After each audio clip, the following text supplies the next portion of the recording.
Ngayon pa lang natin talaga marirealize. Even I, no, dun sa pag-prepare ko ng message, sabi ko, ay, yung pala yun. Ay, bakit hindi ko pinapahalagahan? So, we are, um, parang we are still being processed by God. We are still being reminded and corrected. So, that's very, very natural sapagkat mahal niya tayo. And we know that ang isang tao na kukunin na niya, matagal pa yon ay talagang perfect na. At dahil doon, hindi pa tayo perfect, kaya meron pa tayong gagawin at meron pa tayong i-improve sa ating sarili para maging karapat-dapat tayo kung saan man yung final destination na binibigay sa atin ng Panginoon. So, yan. Sabi nga, we are in season of increase. Hindi lang yan July, Pastor. For all season, ang mga pillar ay increase. Always. In the sense na hindi mo na minsan ine-expect pero dumarating. No? Merong mga bagay na, bakit ako meron ganito? Diba? Hindi na natin ine-expect. Iba yung ine-expect natin, mas lower level, pero binibigyan tayo ng Panginoon ng mas higit pa sa ating kagustuhan at mas higit pa doon sa ating pangangailangan. So, yan, no?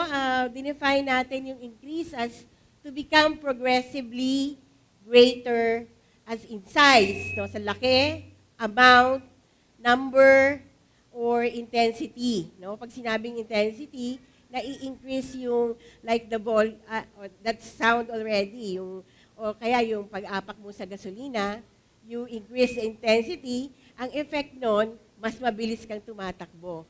So, in everything, merong increase, mayroon siyang effect. And then, it also signifies multiply by the production of young. Kasi ito, tinignan ko kung ilang beses sinabi sa Bible or ilang beses na binanggit yung word na increase. It's 87 times. At mostly sa Deuteronomy, no? 12 times sa Deuteronomy. But equivalently, yung multiply is also an increase na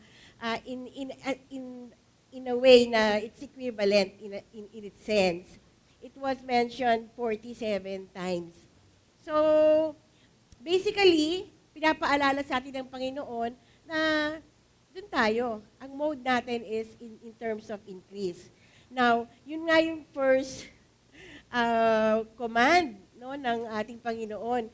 Even yung mga nilikha niyang mga animals, mga living things, even the plants, no? Sinabi niya doon sa Genesis 1:22, and God blessed them, saying, be fruitful and multiply and fill the waters in the seas and let fowl multiply in the earth. No? And then, nung nilikha niya ang tao, bago niya binigyan ng mga rules, no, in the garden, binless niya muna rin. And sinabi niya doon, God blessed them and said to them, be fruitful and increase in number.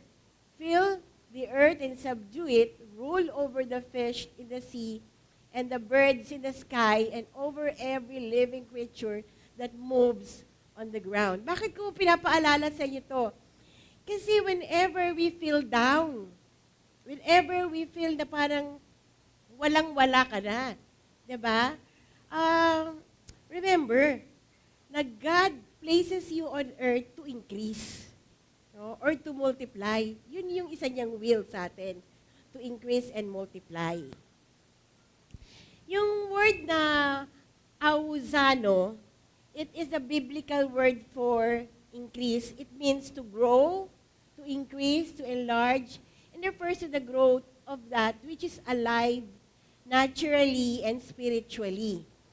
So in all aspects, no, you increase in all. Hindi lang yan dun sa material things, hindi lang yan dun sa even yung mga friends, no, even your family members, yung malalaki yung pamilya, hindi lang ito dun sa pagpaparami, kundi, no, spiritually.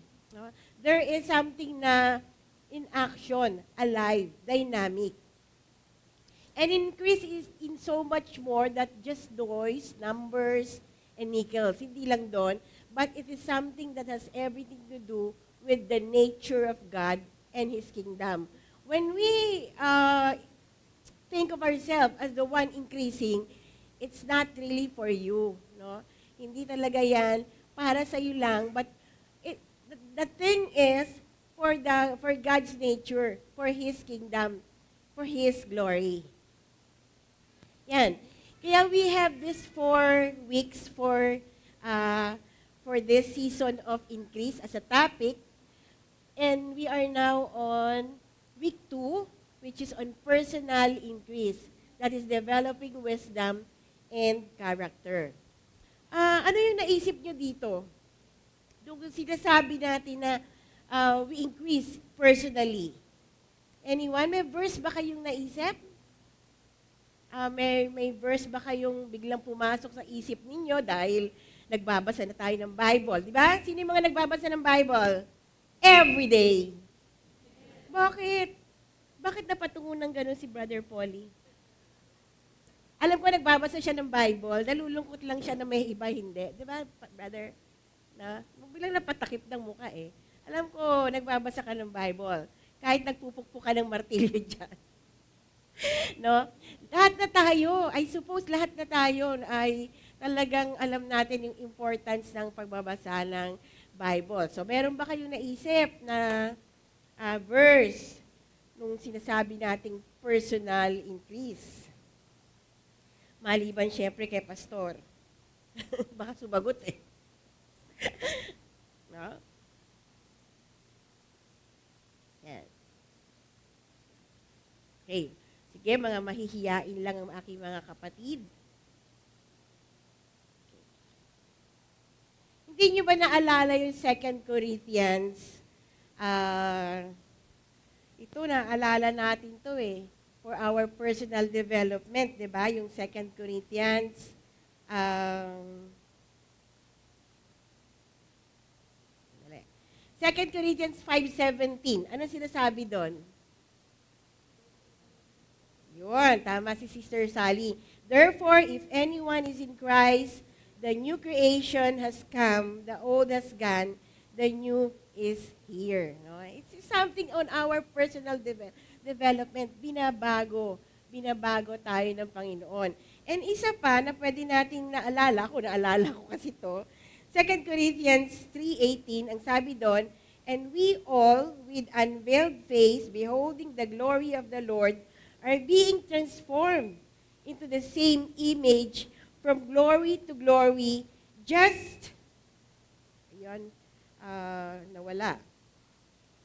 Just, informed from glory to glory, just as from the Lord and the Spirit. So, ibig sabihin nito, we are a work in process. No? We are a work in process. And that is why we have to remember or we have to really know how to be increasing personally. At 2 factors yung sinabi, in wisdom and in character. So when you hear the word wisdom, doon ang papasok ngayon yung ating passage. So may I request everyone to read with me the passage and we all stand up. Sige po. This is Luke 2 from 40 to 52.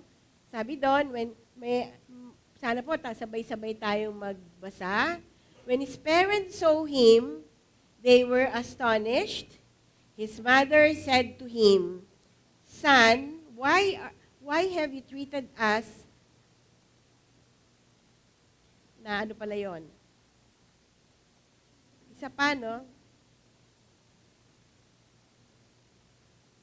Yung una,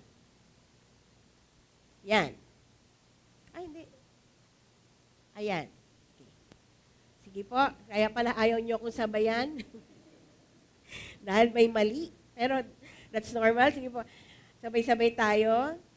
And the child grew and became strong. He was filled with wisdom, and the grace of God was on him. Every year, Jesus' parents went to Jerusalem for the festival of the Passover. When he was 12 years old, they went up to the festival according to the custom. After the festival was over, while his parents were returning home, the boy Jesus stayed behind in Jerusalem, but they were unaware of it. Thinking he was in their company, they traveled on for a day. Then they began looking for him, went back to Jerusalem to look for him. After 3 days, they found him in the temple courts, sitting among the teachers, listening to them and asking them questions. Everyone who heard him was amazed and at his understanding and his answers. When his parents and said to him, "Son, why have you treated us like this? Your father and I have been anxiously searching for you." "Why were you searching for me?" he asked. "Didn't you know I had to be in my father's house?" But they did not understand why he was saying to them. Then he went down to the Nazareth with them and was obedient to them. But his mother treasured all these things in her heart. And Jesus grew in wisdom and stature and in favor with God and man. Let us pray po. Father, we thank you for this opportunity to read on your words and study your words. Lord, lead us, Lord God, to having the wisdom and the heart, Lord, to understand whatever na gusto mong mensaheng ipahatid sa amin. Especially, Lord, in the aspect of our personal increase, in the aspect of the wisdom and the character that we have to develop that will glorify you alone. In Jesus' name we pray, amen and amen.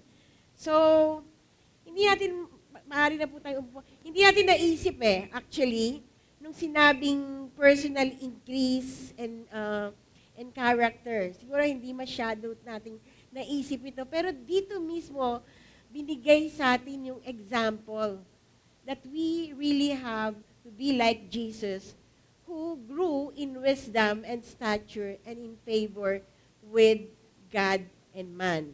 Actually, chinus kong mag-start dun sa 40, no? Dun sa Luke 2:40, because dun pa lang sa dedication, yung dinedicate pa lang. This chapter 2 is parang ang coverage nung Luke chapter 2 is from the birth and then the dedication of Jesus in the temple.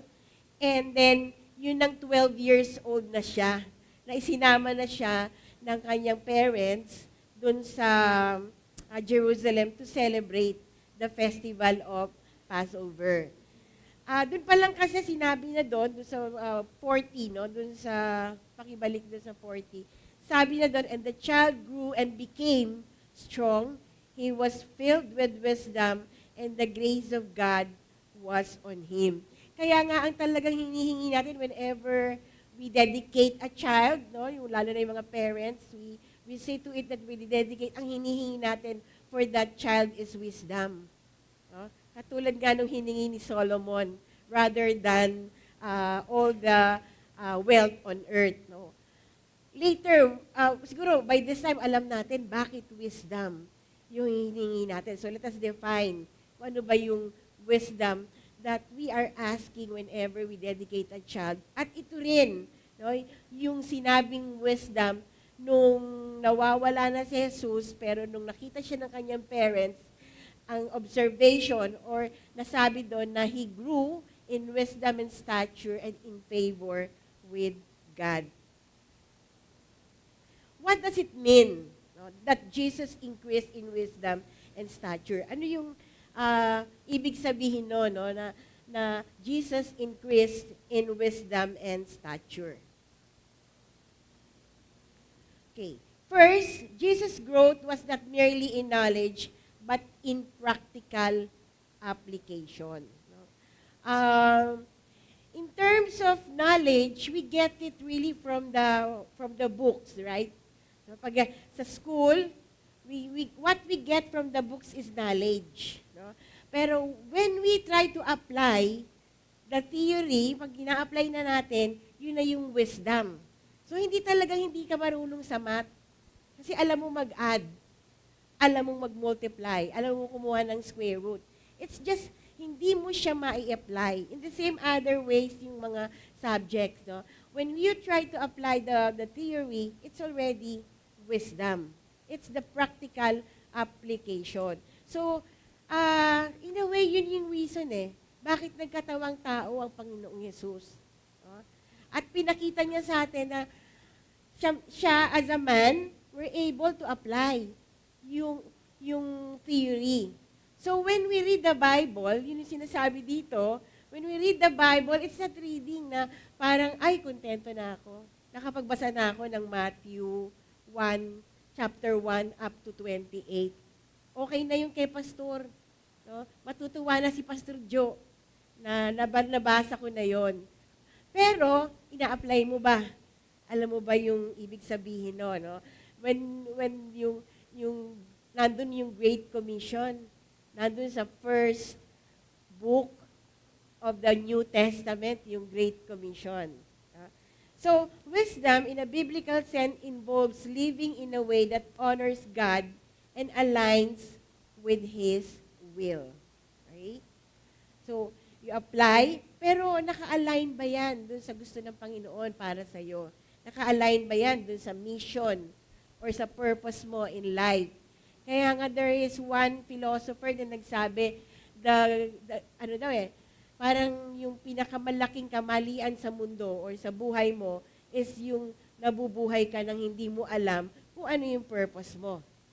Right? No? Why do some mothers bakit yung mga ibang nanay, hindi sila satisfied sa pagiging nanay? No? Kasi, meron pa silang ibang gustong gawin. But it's normal. No? Pero it's just a matter of really priority. Ano ba yung unang purpose na binigay sa atin ng Panginoon? And when we do our purpose, everything will just be added. Parang seek ye first the kingdom of God, and everything will be added unto you. So when you seek the kingdom of God, it's your purpose. And then everything will just, fall into places. Darating na yung gusto mong mangyari. No? And then, for the Lord gives... Nagagalit ba ito sa akin? Okay na? Yan. For the Lord gives wisdom from His mouth, come knowledge and understanding. That's Proverbs 2:6. Okay. And then,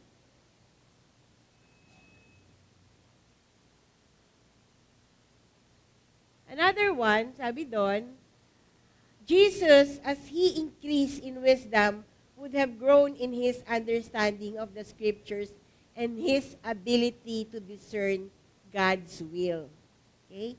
So, another concept or another element of wisdom is discernment.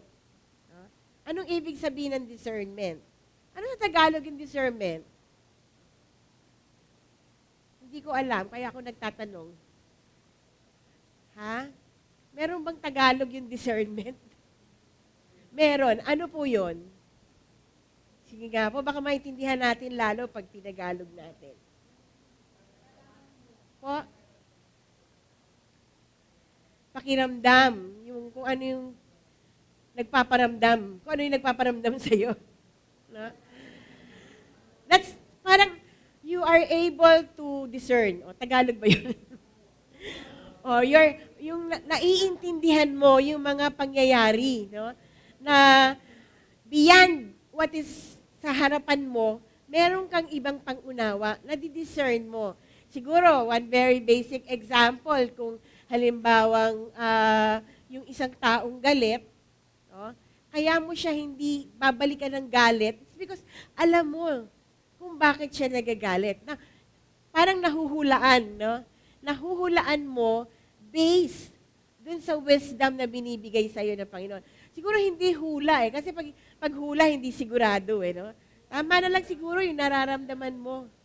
No? Kung ano yung nararamdaman mo, kung ano yung pang-unawa mo dun sa, so that's part of wisdom. Right? Kaya bakit hindi nagalit? Hindi naman talaga nagalit si David kay Saul. 'Di ba? Because of wisdom, naiintindihan niya, no? Naiintindihan niya kung ano yung kinasasama ng loob ni Saul. No? Siguro ganun din tayo. Kaya nga, yung mga tao na sinasabi nating matured enough, paano mo sinasabing matured ka na? Pag hindi ka na masyadong pumapatol dun sa mga galit, no? Or hindi ka na pumapatol dun sa mga naiinggit-inggit ka pa dyan, no? Siguro darating, pero alam mo na kung paano salagin. Alam mo na kung paano iwasan o hindi na palakihin pa na inaway mo na yung asawa mo na wala kang TV na kasi laki na smart TV, no? Hindi mo na kailangan pala na ingit-ingit kang konti, pero dahil may wisdom ka, hindi mo na para awayin. 'Di ba? O hindi ka na para mangutang para bumili nung malaking TV or kung ano man yung desire mo na hindi mo pala kailangan. So, you can think beyond what is you are seeing. Okay? So, yon. So, the growth in wisdom signifies that even as a son of God, Jesus underwent a process of learning and understanding, preparing him for his public ministry. Ilang years yon? Narinig nga from 12 years old, yung sumunod na, ilang taon na siya? Pastor? 40? 14 years, no?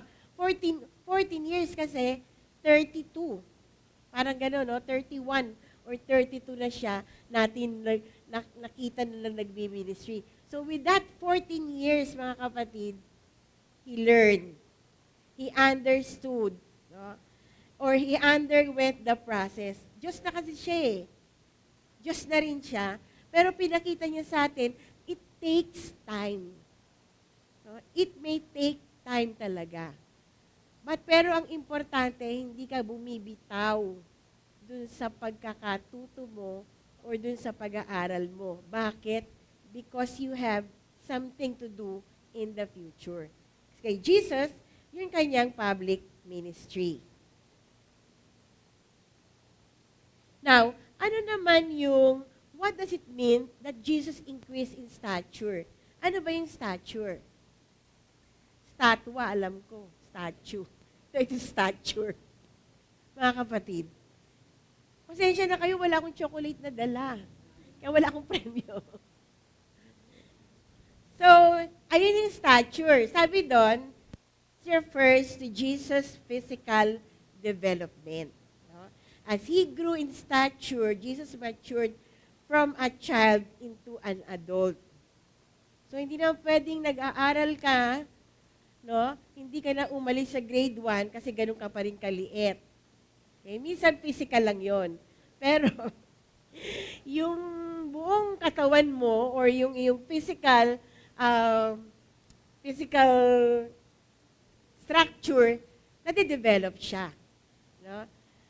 Nag-i-increase siya in a way na siguro noon wala siyang muscles, ngayon may muscles na siya.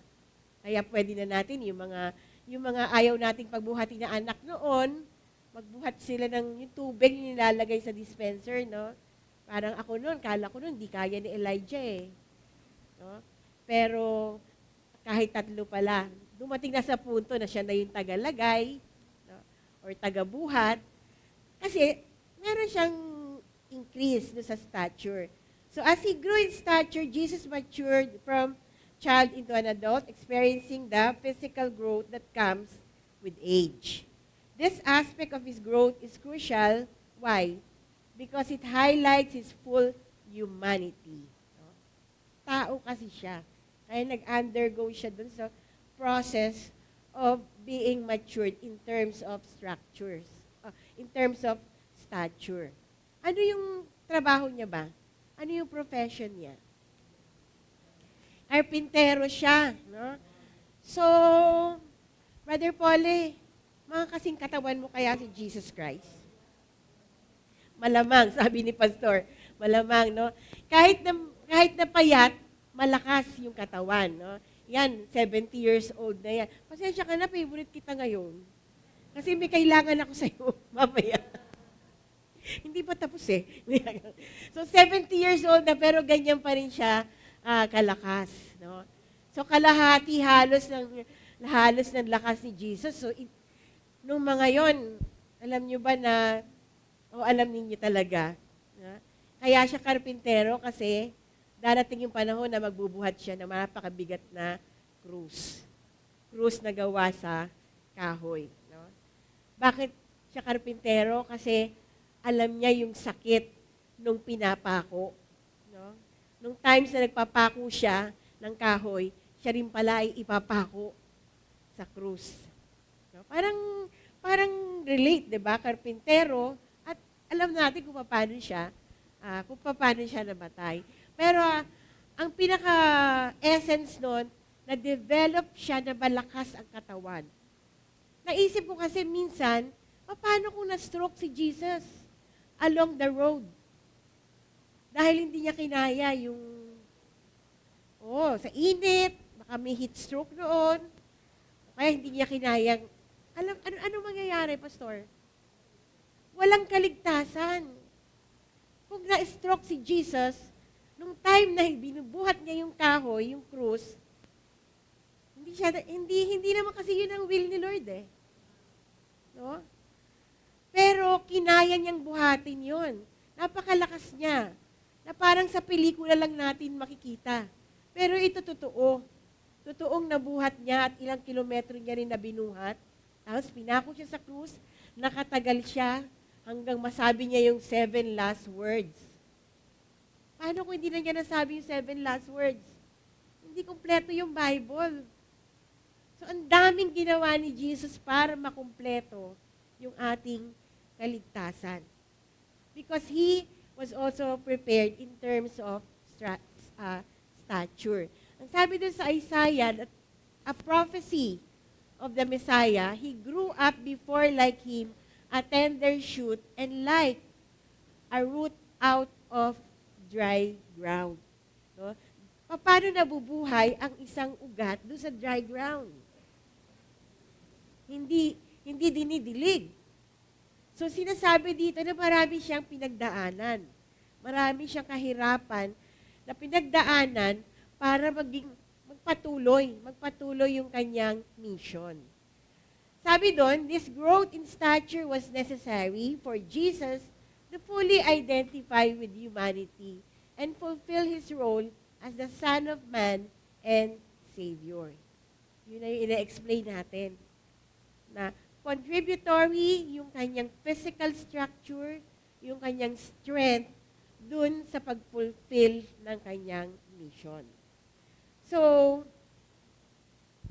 that's wisdom and stature. So, we have 3 things to consider. Jesus' holistic growth encompassing His physical, intellectual, and emotional maturation. Kompleto. The physical structure and the wisdom, and kasama na doon, so wisdom, yung intellectual and yung emotional maturation niya. Bakit nagawa niyang sabihin nung binabato si Magdalena ba yun? Nung binabato yung isang prostitute na bumato yung unang may kasalanan. That's wisdom, di ba? No? That's already wisdom. Ang iniisip niya, sino ba ang walang kasalanan? And pinarealize niya na yon dun sa mga taong gustong magparusa, dun sa isang prostitute. So, Jesus' growing capacity to fulfill His divine mission, as He matured, His wisdom became evident in how He understood and taught the Scripture, and He outstanded the teachers in the temple at just 12 years old. Nung 12 years old pa lang siya, nagpakita na siya ng kanyang wisdom. And number 3, which is important, naririnig ko to kay Pastor Joe, yung word na balance. Jesus' balanced nature of development. You develop in wisdom, you develop in physical structure. Kaya nga ba, ang tinatawag natin na special children, di ba? Or special people, yung mga hindi lumalaki ang katawan or hindi nagkakamuscle, pero nag-age na sila. Or yung tumatanda na sila, pero hindi sila nakakapag-isip ng yung mga premature na pag-iisip. No? They are special people kasi it's not normal. No? Pero merong mang ganito dito noon, tumayo ang special children. Oh, wala. So, ang ibig sabihin, praise God, no? Tayong lahat ay balanse. We grew up in stature and we grew up in wisdom. So, anong ginagawa natin minsan? Pero lahat naman tayo nagsiserve kay God. Di ba? We are now serving the Lord. And that's because we are in balanced development. So his growth in wisdom ensured that he could live a life pleasing to God. And his stature allowed him to engage with the world around him meaningfully. Kung hindi siya malakas ang katawan, kaya niya kayang mag-endure na nagugutom siya. Tingin ko, kaya niya 40 days eh. Di ba? 40 days yung kanyang fasting. So, sino na sa atin na nakapag 40 days fasting? Bawal na ako kasi high blood na ako eh. Nakumuha ng excuse, ano? Pero, it's Jesus Himself, no? Nakaya niya. Kaya lang siguro nagpapakuha ito ng pagkain sa mga disciples niya. Dahil alam niya, gutom na yung disciples niya eh. Diba? Pero, that's how He is. No? Kaya niyang mag-endure. So, His stature allowed Him to engage with the world around Him. No? In Philippians 2:7-8, sabi, He made Himself nothing by taking the very nature of a servant, being made in human likeness, and being found in appearance as a man, He humbled Himself by becoming obedient to death, even death on a cross.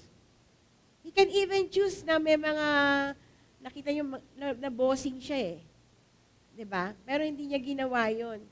Kasi gusto niya makita natin na at a low stature, at a low position in life, dun sa mga panahon na gipit or may kakulangan, kaya nating mabuhay, kaya nating mag-glorify si God sa ating buhay.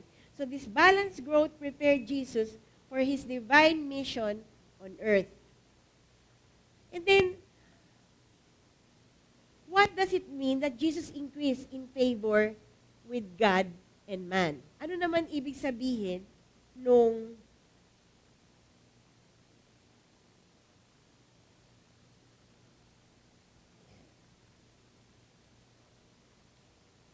favor? Kanina wisdom eh. Ngayon, what does it mean for Jesus to increase in favor with God and man?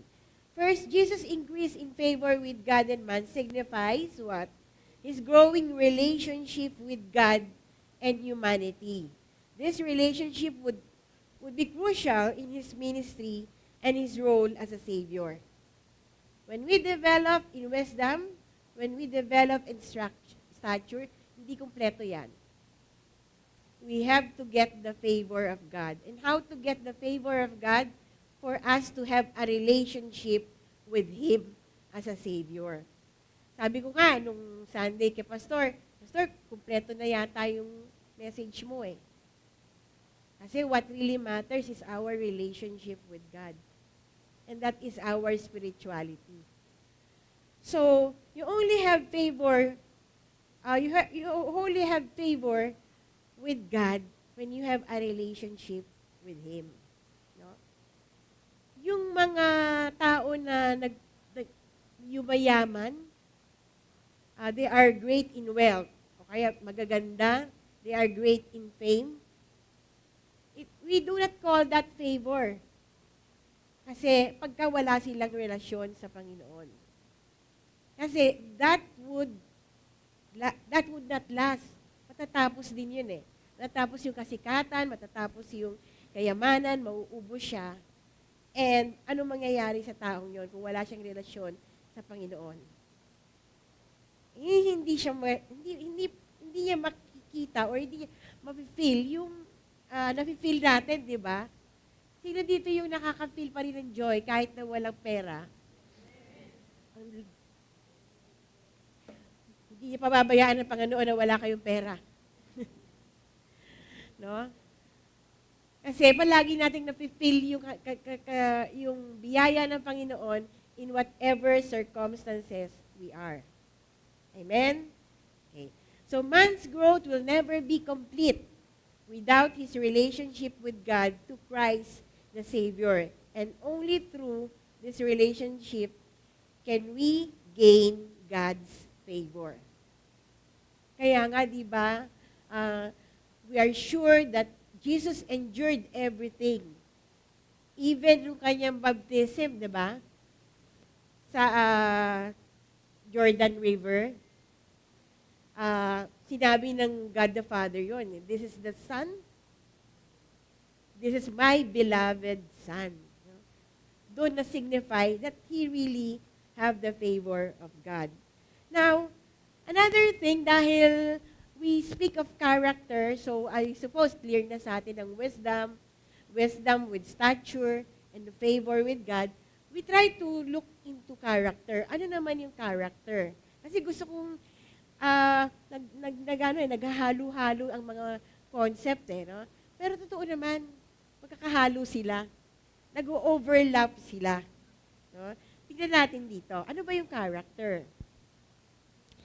Character refers to the set of moral, ethical, and personal qualities, traits, and attributes that define an individual's nature and behavior. It encompasses the inherent and acquired qualities that influence a person's actions, thoughts, and interaction with others.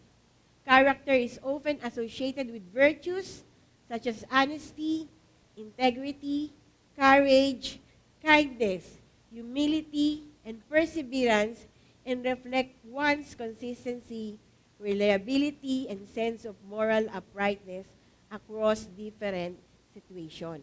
So character is the totality of a person, no? On how he respond on the environment. Yun yung character. Okay? May isang joke hindi ko alam kung naabutan ninyo yung joke na yun. Ano bang hinahanap nyo sa isang partner in life? Yun yung tanong Pero medyo mas yun. Sige nga, anong ideal man mo, Julie? Tall, dark, and handsome. No, pero meron pang iba. No, siguro yun sa'yo. Pero kasi yung iba, ang kanilang ideal man or ideal partner, yung yung may personality at character. Ba't hindi kayo tumawa? Joke yun Character, no? May personality at saka character. Ewan ko siguro kasi luma ako na yung joke na yun. Ha? So, yun daw yung character. Pero character is just a totality. So, saan nyo makikita yon? Nakikita nyo ba yun sa wisdom? Yes. Diba? You cannot have a good character if you don't have the wisdom from Christ. Nakikita niyo ba yun sa stature? Hindi masyado kasi stature, physical yan, No? But then, I suppose, apektado naman lahat ng on how you think, yung ating physical, physical appearance Nakikita mo pag malungkot si Brother Angel. Hindi dahil wala siyang pera. Dahil wala siguro sa church si Brother Lito. Kaya siya malungkot. Lagi present. Lagi kang masaya. No? Something like that, na yung physical appearance mo is also affected by your emotion. It's affected by your character. No? Yung bang madali kang mainis. No? Nakakita na ba kayo ng isang tao or nakapatiran na madaling mainis? Wala. Wala pa naman. Pero alam niyo ba, nung unang panahon, mainisin yan. No?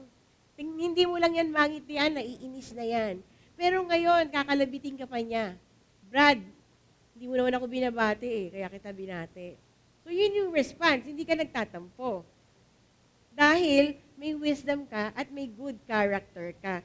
So everything here, parang nga sinabi, fruit of the Holy Spirit yun No? Dahil nandiyan yung honesty, courage, kindness, humility. Okay?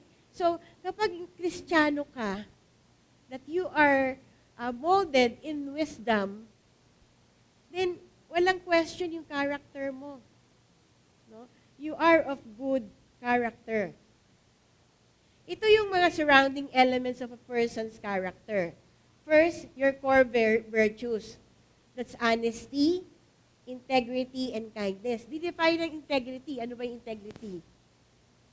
What you will do when nobody is looking.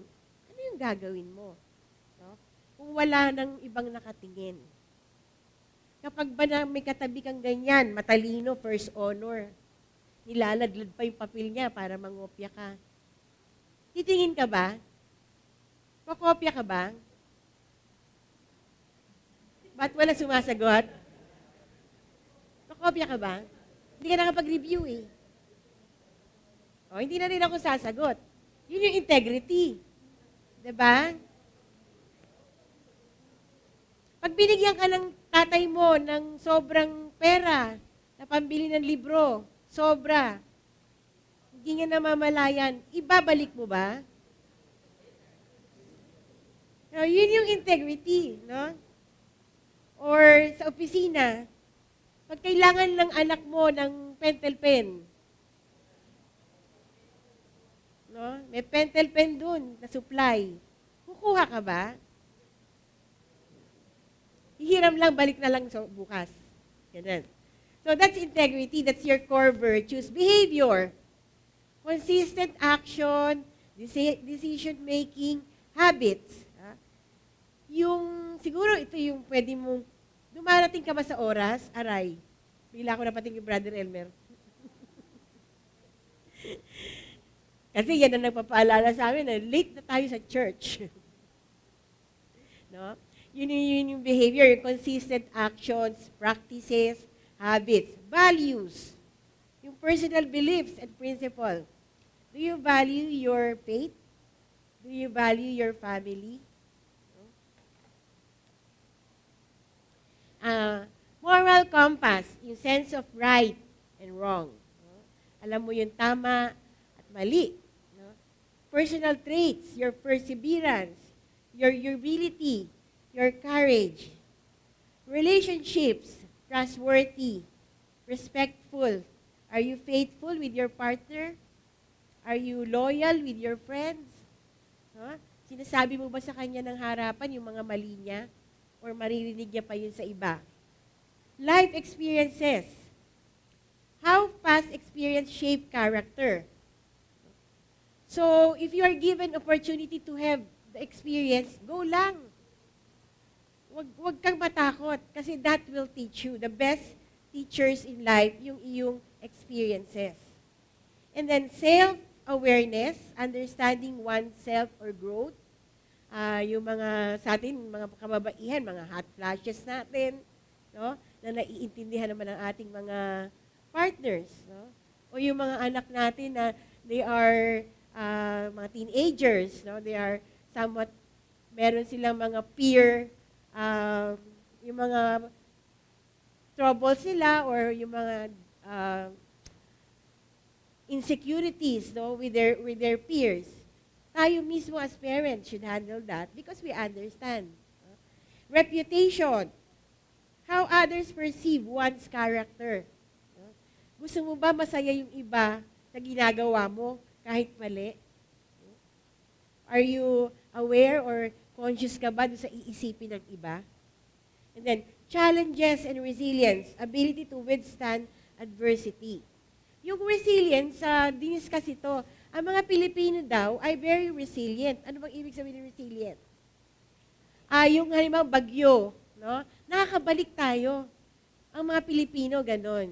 Pero isa daw yun na hindi magandang ugali ng Pilipino. Kasi bumabalik tayo kung saan tayo nanggaling. Hindi tayo nag-move forward. Halimbawa, kung yung ating bahay na nga, nag-iba eh. Iko-construct pa rin natin yun, nakubo. No? Kasi nakabalik ka. Kubo pa rin ba?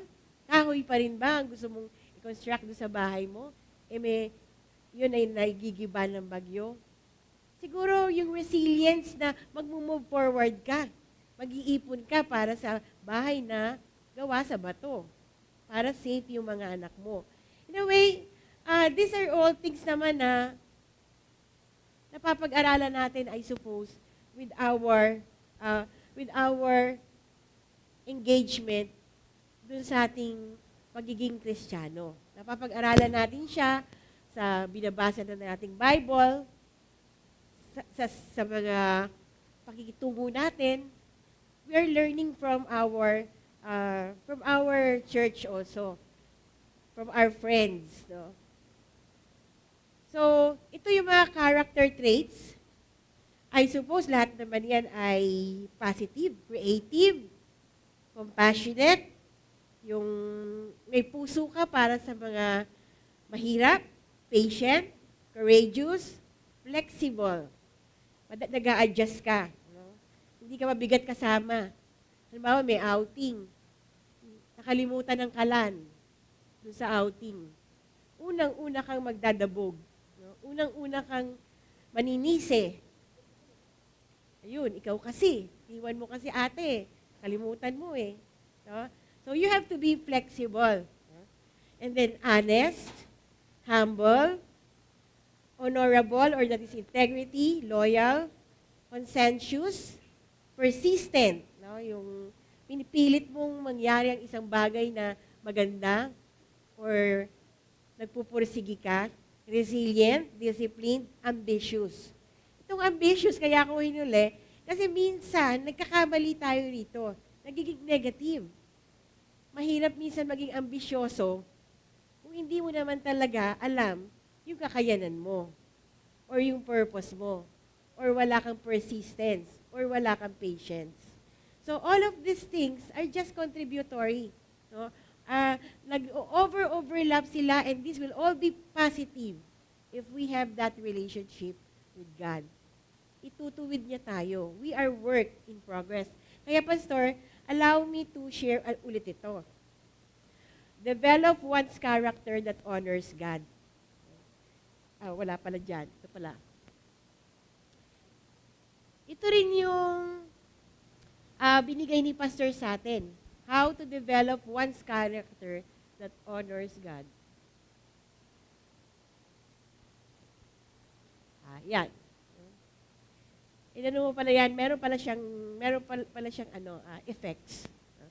So first, know God through His Word, read, memorize, study, meditate the Scriptures. Binigay na sa atin yan ni Pastor. Inulit ko lang para, kasi ano sabi doon, pag inulit-ulit mo na yan, dapat master mo na yan.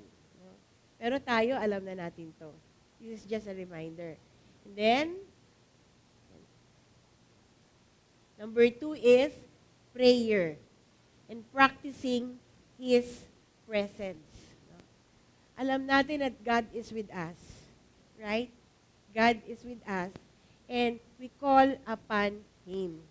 The way na nag-pray si Jesus. The way He prays pag umaga. No? Before He start His ministry. Practicing the presence of God means consciously cultivating the awareness of God's constant presence and actively living with the awareness throughout the day. It's not about specific action, but a mindset of recognizing God's nearness in all situations and experiences. Even sa pagbili natin ng mga bagay-bagay, pag-grocery, pag-alis, pagsakay, God is with us. Isipin lang natin yun. No? Pag nahihirapan ka ng sumakay, o pag nahihirapan ka na, nalalayuan ka na dahil traffic, God is with us. Anong ibig sabihin? bawal magalit. Bawal mainis. Hindi naman bawal. Pigilan mo lang. And then be involved, committed to a community of faith or group of believers who will journey with you in faith and obedience. Minsan naiisip ko, pag nasa labas ako, sa isang tao na alam kong walang relasyon sa Panginoon, sabi ko, paano kaya siya? Eh wala siyang, katulad natin, no? Group of people na pwede tayong mag-usap-usap at alam natin na nagkakaintindihan tayo na it's God working on us. No? Ang hirap kasi kausap ng mga parang nawi-weirdan sila sa'yo. No? Pero, dapat balansehin pa rin. No? In order to win them, pwede namang wag mo muna masyado. No? Pwede mo nang mamaya, ito na yung sabi ni Pastor na, may pang-apat pa before dun sa advertisement ko rin. Yan. Boldly share your faith and vibrant relationship with God to others. You do not share agad yung God or hindi mo siya tatanungin, pag namatay ka, saan ka pupunta? No? Pag ganon. Save ka ba? Parang hindi na ngayon ganon hindi na ngayon ganon ang style. Oo. Friendship muna. Kaya mamaya, mayroong, Pastor ayaw. Kaya. Ano na yan? Ay, sorry. Ay, sino yan? Ba't nawala? Yun yung advertisement na mamaya, meron tayong Soul Winners Workshop. Dahil hindi na uso yung tinatanong natin kung, save ka ba? Punta ka ba sa hell? Punta ka ba sa heaven? No? Kaya mamaya tuturuan na tayo dun sa Soul Winners Workshop. So with all of these things, sa Ephesians 4:15, sabi doon, we are to grow up and be more like Christ. He is the leader of the church. So, kung dinanas ng Panginoon natin yung pagkakatuto natin, pagka-gain ng wisdom, and becoming favored by God, tayo rin. No? We too can grow in wisdom and stature and in favor with God and man. Sabi doon, growth is significant in the lives of all believers. Pag hindi ka nag-grow,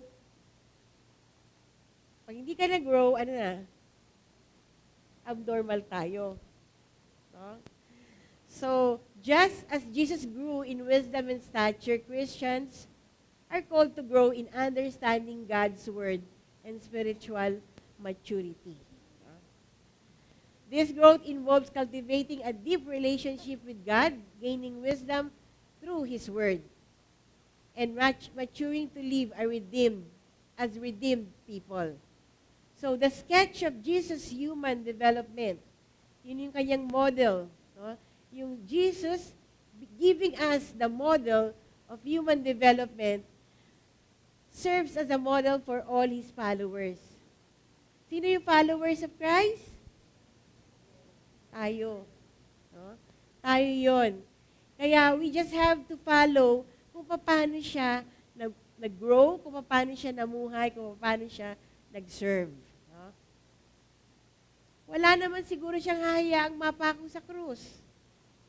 Amen? Hanggang doon lang. Sa pagkatuto. Hindi niya tayo mababayaang mapako sa krus. Kasi yung pagkakapako niya sa krus ay more than enough for us to be saved. Ang gusto niya lang sa atin is to live a life which is fulfilled, na mapapagmalaki natin, na masasabi niya at the end na, well done, no? Good and faithful servant. So, everything is possible, everything is na ginawa ng Panginoon ay possible na mangyari sa atin. And everything is necessary for us to be able to serve the purpose. And the purpose is to glorify God in our lives. So wisdom is often described as the ability to make sound judgments. Pag magdidesisyon tayo, it should be sound. It should be logical, yung may basihan.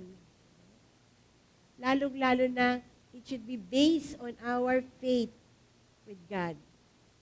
At lalong-lalo na, it should be agreed upon between you and God kasi nagpe-pray ka.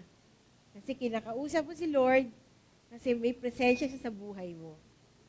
Character is the collection of moral and ethical attributes that define a person. So our character is based on our wisdom. It's based on the relationship we have kay Lord. And ultimately, if we have the relationship kay Lord, that define us. Hindi tayo dinedefine ng mga pagkakamali natin noon. Hindi tayo dinedefine ng mga dati nating gawi. No? Dinedefine tayo ng naayon sa relasyon natin sa Panginoon. Kaya gusto natin na umakay ng mga tao na magkaroon ng relasyon sa Panginoon kasi gusto natin na ang kanilang buhay ay may ma-define ng naaayon sa ating tagapagligtas.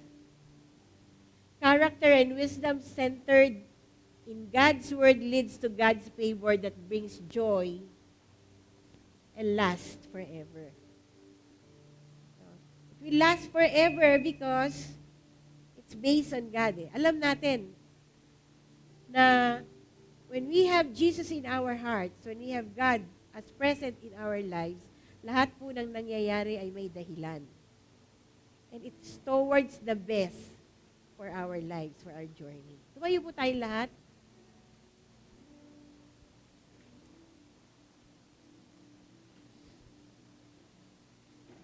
May I invite yung team.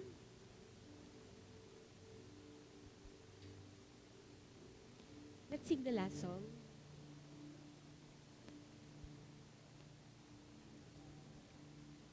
And let's sing yung Pure Foundation, our last song po kanina.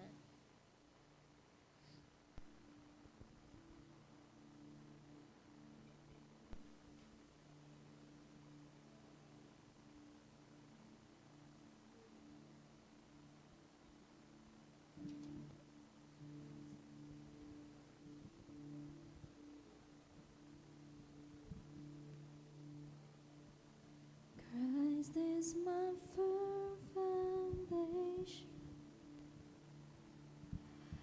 the rock on which I stand, when everything around me is shaken. I've never been more glad that I put my faith in Jesus. 'Cause He's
Salamat, Lord, dahil you designed us, Lord God, to be with wisdom, to be good in stature, to be having a relationship with you that's give us all the favors, Lord God.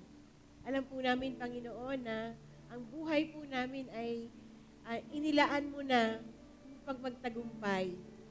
Ang buhay po namin, Panginoon, ay binigyan mo na ng space para sa lahat ng iyong pagpapala.